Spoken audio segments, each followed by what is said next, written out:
আমেরিকার মাটিতে লস অ্যাঞ্জেলসের সেই দাবানল শহরের মধ্যে যে ফায়ার যেটা শুরু হয়েছে, ইতিহাস হয়তো আপনারা জানেন, এক জঙ্গলের মধ্যে গাছে ঘষা লেগে এক জায়গায় আগুন সৃষ্টি হলো।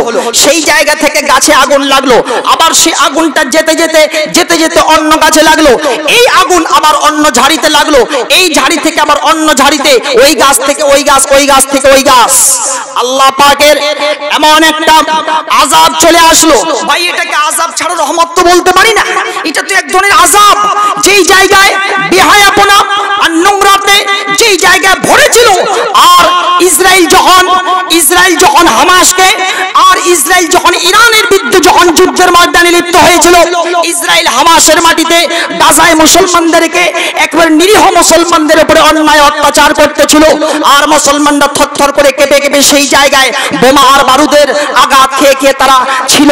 আর এই জায়গায় সবচেয়ে যেটা বড় সহযোগিতা ছিল তা হচ্ছে আমেরিকার, তা ছিল সবচেয়ে বড় আমেরিকার। আর এই জায়গায় আল্লাহ পাকের রহমত দিবেন কোনোদিন হতে পারে না। ইটস ইম্পসিবল, ইটস ইম্পসিবল, কোনোদিন হতে পারে না। আল্লাহ পাক সেই জায়গায় এমন গজব ঢেলে দিলেন, এটা রহমত তো আমি কোনোদিন বলতে পারি না, এ কথা গজব ছাড়া হতেই পারে না। আল্লাহ পাক এমন গজব দিলেন, এমন গজব দিলেন, গাছে গাছে আগুন তো ঘষা লাগলোই লাগলো, আবার আল্লাহ পাক তিনি একটা হাওয়া সৃষ্টি করলেন, এমন হাওয়া যে গাছের মধ্যে শুধু সীমাবদ্ধ থাকবে এমনটা নয়।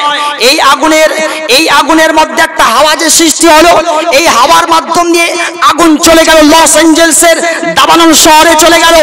আর এই জায়গায় হলিউডের যত নায়ক নায়িকা, যত গুন্ডারাজ ছিল, এই সমস্তদের বাড়ি ঘর পুড়িয়ে একেবারে একাকার করে দিল।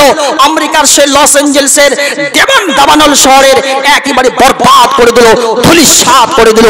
আর একদিকে আপনি মনে করেন যেই জায়গা গাজার মাটিতে উপস্থিত যারা ছিল, গাজার মাটিতে উপস্থিত থাকায় মুসলমানরা যেমন ঘর ছাড়া করে দিয়েছে, ঘর যেমন তারা এদিক থেকে ওদিক তাদের ঘরগুলো যেমন জ্বলে পড়ে ছাই হয়ে গিয়েছে, আল্লাহ পাকের গজব এমন আসলো আমেরিকার মাটিতে, সেই জায়গাতে আল্লাহ পাক এমন গজব ঢেলে দিলেন, থাকতে পারে নাই, থাকতে পারে তাদের কোটি কোটি আরব মিলিয়ন মিলিয়ন ডলার টাকা পয়সা বাড়ি করে সবকিছু আল্লাহ পাক ধূলিসাৎ করে দিয়েছে।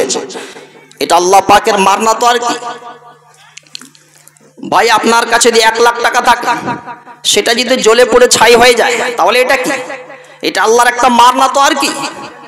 অবশ্যই সুতরাং মনে রাখবেন আল্লাহ পাক ছাড় দেয়।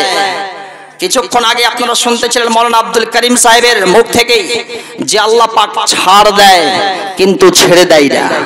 আল্লাহ ছাড় দেয় কিন্তু মনে করিয়েন না যে ছেড়ে দিয়েছে। भाई आज तुम्हारी बारी तो कल फिर उसकी बारी, ये आना ही है। इस्लाम वो पौधा है कि जितना काटोगे उतना हरा होगा, जितना तुम तराशोगे उतना ही उभरेगा। ইসলামের সঙ্গে যতটাই তুমি দুশমনি করার চেষ্টা করবা, কোনোদিন ঠেকিয়ে তুমি পারবে না। ভাই ইসলাম একটা আলাদাই ধর্ম। আল্লাহ পাক তিনি জানিয়েছেন ইন্নাদ দীনা ইনদাল্লাহিল ইসলাম। আল্লাহ likes only one religion and that called to Islam.